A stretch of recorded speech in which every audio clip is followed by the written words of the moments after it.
Hello guys, it's Amila here, and today we're reviewing this Empire Bluetooth receiver which I got off Amazon for about a tenner. So before that I'm just going to tell you guys what's in the box.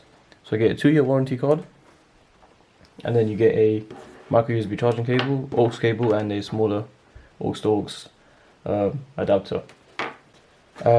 So this is the Bluetooth adapter. It's going to focus in on that.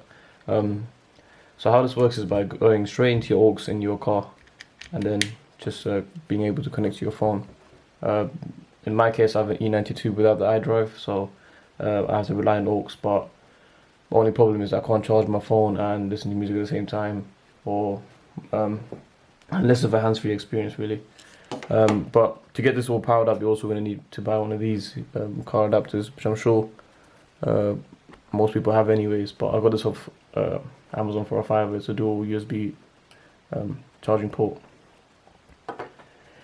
So I'm just going to show you guys how this works in the car, and just a quick review of it in the car.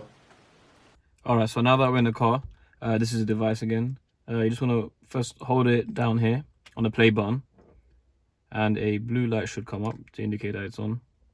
There you are, and that's just flashing to find a connection.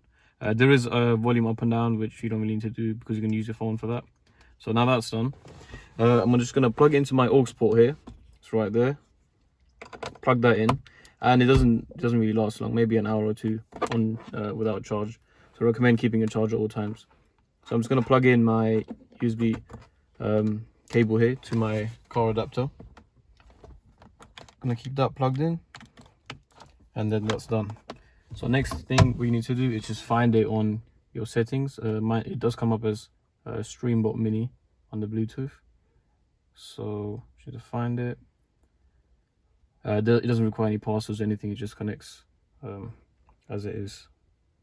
Okay, so you see it here at the bottom, Streambot Mini. Just gonna click that. Okay, now it's connected. It does give you a little beeping sound as an indicator. So now they're connected. Now what you're gonna do is just go in your car, the car audio settings, and set it as aux.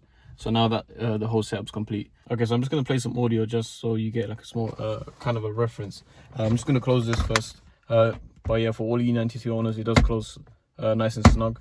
Can't see anymore. This is the longer aux cable, by the way, if everything's a little further apart in your car, which I don't need in this case, but I'll just pop it down here. So I'm just gonna play a song here. I hope I don't get like flagged down or something like that. I'm gonna put it at max volume.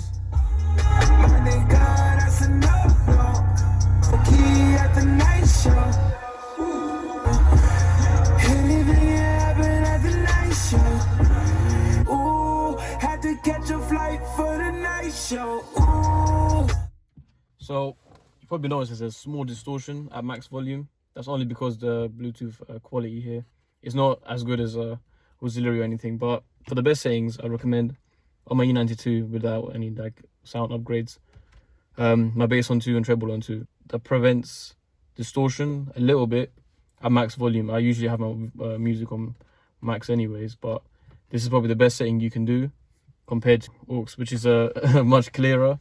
But this is just like a £10 job, so here's what it is. It's not as good as an iDrive system, but for what it is and the price of it, it's probably one of the best things you can do for your car that don't have like the newer technologies. And if you want a hands-free experience while driving or changing your music, overall I'd recommend anyone to buy this who doesn't have these features, as I just said. And that's pretty much the end of the review. I'll have the link down below if you do want to pick one up, and the exact one I bought, which was off Amazon. And by the way, you also got 2 years free warranty with it, so anything goes wrong, just swap it.